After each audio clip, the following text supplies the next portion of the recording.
deixa de ser uma noite evangelística para nós. É terça-feira, a igreja está cheia. Amigos e amigas, com certeza que você convidara, está aí do seu lado para ouvir a voz de Deus. Trate-me agora como um profeta de Deus para a sua vida. E com certeza, você não voltará para a sua casa, para a sua residência, da mesma maneira que você entrou neste lugar. Primeiro, porque aqui é a casa do Senhor. E a Bíblia diz que na casa do Senhor há alegria.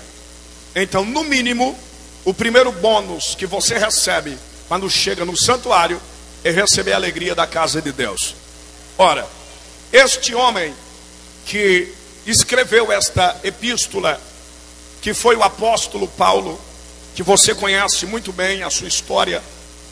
Apóstolo Paulo, a vida dele, depois de ter se convertido ao Senhor, ele engrenou no seu ministério apostólico toda a razão do Senhor Jesus, de tal maneira que quando você lê as cartas escritas pelo mesmo, no começo, no meio e no fim, ele não para de falar o nome Jesus Cristo. Eu, Paulo, servo do Senhor. Eu, Paulo, companheiro do Senhor. Eu, Paulo, auxiliar da obra do Senhor. Eu, Paulo, prisioneiro do Senhor. Tudo dele era voltado ao Senhor Jesus. Antes da sua grande convenção, você sabe que ele era fariseu. Ainda na sua juventude, ele recebeu a dádiva do próprio Deus, porque isto aqui se chama dom vocacional. A sabedoria que ele herda vem direto do céu. Na sua juventude, estudando aos pés de Gamaliel, ele consegue tornar-se professor de professores. Na escola de Gamaliel, ele se torna o jovem mais sábio, mais inteligente do que todos que ali passaram para se tornar um fariseu. Ele tem uma descendência gentílica, ok? Não é 100% um judeu. E ele pega carta branca para perseguir a igreja do Senhor. A igreja do Senhor estava vivendo um momento de avivamento muito grande. Cultos em todas as casas, de mulheres e de homens, irmãos e irmãs. Até que um dia, alguém confiabilizou a Saulo a autoridade para executar os fechamentos dos pontos de pregações. E ele monta no seu cavalo, albarda uma guarda oficial e vai em direção a Damasco. Quando ele chega nas proximidades de Damasco, uma luz grande, uma luz linda, que é a luz do céu, a luz do Senhor, brilha, e ele cai ao chão.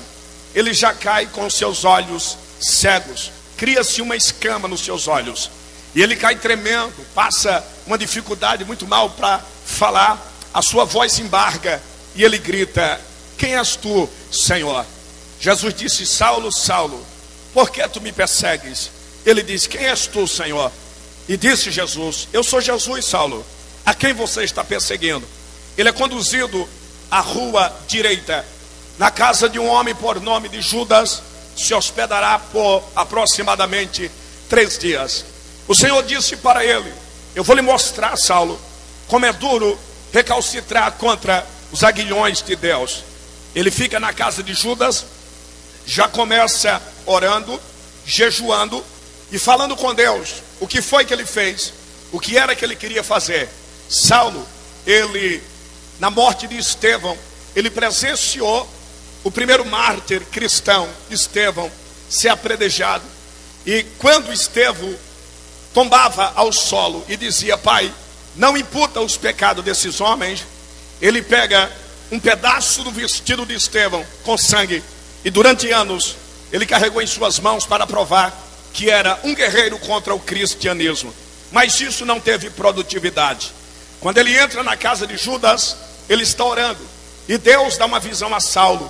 Ele vê um homem por nome de Ananias que entra na casa, saúda ele com a paz do Senhor. Logo em seguida põe a mão na cabeça dele, ora por ele, e o Senhor diz: Ananias, este homem é para mim um vaso escolhido. E Ananias libera uma palavra profética poderosa, dizendo: irmão Saulo, seja cheio do Espírito Santo agora. E Saulo começa a falar em línguas estranhas. Ora, A Bíblia diz que Ananias tem a visão, e o Senhor também mostra a mesma visão de Saulo para Ananias. Ananias não era um apóstolo, era um discípulo, e quando ele teve a visão, ele ficou assustado, e ele chegou a perguntar ao Senhor se o Senhor estava certo em salvar Saulo, pois Saulo é um bandido de alta periculosidade, e o Senhor vai se aprazer em salvar esse carrasco bandido. O Senhor repreende Ananias veemente, dizendo: ele é para mim um vaso escolhido, faça o que eu estou lhe mandando. Ora, na visão que Ananias tem, o Senhor mostra para Ananias a casa, a roupa, o número da casa, a porta da casa, o degrau da casa, a rua da casa, o nome da rua e a avenida da casa, o nome do homem da casa, e Saulo orando. A primeira palavra eu quero ministrar para a sua vida. Quando Deus tem um plano na vida do homem, e quando o Senhor se apraz em levantar o homem, abençoar o homem ou a mulher, o seu servo ou sua serva, entenda, Deus me conhece por dentro e por fora. Na linguagem nossa, Deus nos conhece aos avessos, de dentro para fora e de fora para dentro, ok? Quando chegar a hora da sua bênção, da vitória que o Senhor te prometeu, descansa e deleita nos braços dele. Ele sabe onde você mora, ele sabe o número da casa que você mora, ele tem o número do CEP da sua rua, ele sabe o seu nome, vai lhe chamar pelo seu nome, ele sabe qual é a hora que vai te entregar o que você precisa, e ninguém, absolutamente ninguém, impedirá o resultado de Deus na sua vida. Quantos podem dizer amém por essa palavra? E quando Ananias chega na casa de Judas, ele vê exatamente o que o Senhor lhe mostrara, a visão. Ele vê Saulo, ele ora por Saulo, saúda Saulo como irmão e na paz do Senhor. Saulo é cheio do Espírito Santo. Passado alguns dias, um homem por nome de Barnabé, um cristão servo do Senhor, resolve ir até Saulo. Pega Saulo, porque Saulo quer conhecer a igreja, Saulo quer conhecer os crentes, Saulo tem um sonho, ele quer pegar na mão do pastor Pedro. Quando Barnabé chegou com Saulo dentro da igreja, você não imagina o que aconteceu. Era crente correndo, crente com a cabeça debaixo do banco, era mãe pegando criança. Pedro foi para a tesouraria, chamou os diáconos, a igreja ficou vazia. De repente os crentes começam a colocar a cabeça na porta, olhando para Barnabé, se Barnabé era preso ou o que estava acontecendo, ou se Saulo ficou doido e foi para o meio dos crentes. Não é que ele ficou louco, embora que futuramente ele vai ser louco dos loucos, ele vai ser o grande evangelista de uma obra missionária. E isso demora. Toda vez que eu leio a história de Saulo, eu fico me interessado. Quando a gente lê o capítulo 9 e o capítulo 13, imaginamos que em 1 ano, 2 anos, 3 anos, ele se tornou apóstolo. Não, a igreja não recebeu ele bem, os irmãos tinham muito medo dele. Pedro ligou o desconfiômetro e ficou de olho nele, não tinha muita conversa com ele. Ora, Saulo ficou muito chateado, muito triste. O que é que ele faz?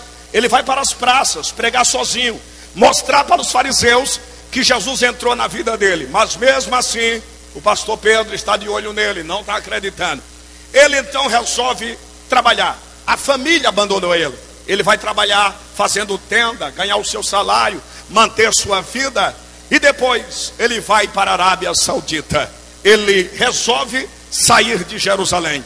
Aproximadamente 9 anos a 10 anos, a igreja está orando dizendo: levanta missionário, levanta missionários, levanta missionários, levanta missionários, Senhor. Levanta um homem que tenha coragem, graça, ousadia e determinação. O que me chama a atenção é que Jesus chamou 12. Dos 12, Judas se suicida, fica 11. No lugar de Judas entra Matias, 12 de novo. E os 12 não saem de Jerusalém. Como Jesus disse: Pedro, pregai o evangelho a toda criatura, Pedro. E tem mais: Jerusalém, Judeia, Samaria, até os confins da terra. Mas Pedro não queria sair de Jerusalém. E os 11 que eram os seus discipulados diários também não queriam sair de Jerusalém. Então Jesus não pode esperar pela minha boa vontade. O Senhor não pode esperar pelo meu querer. O Senhor não pode esperar pelo meu sentimento. Ele tem pressa. A raça humana precisa ser salva. Pecadores estão indo para o inferno. Então ele vai atrás do homem mais perigoso de Jerusalém e vai transformar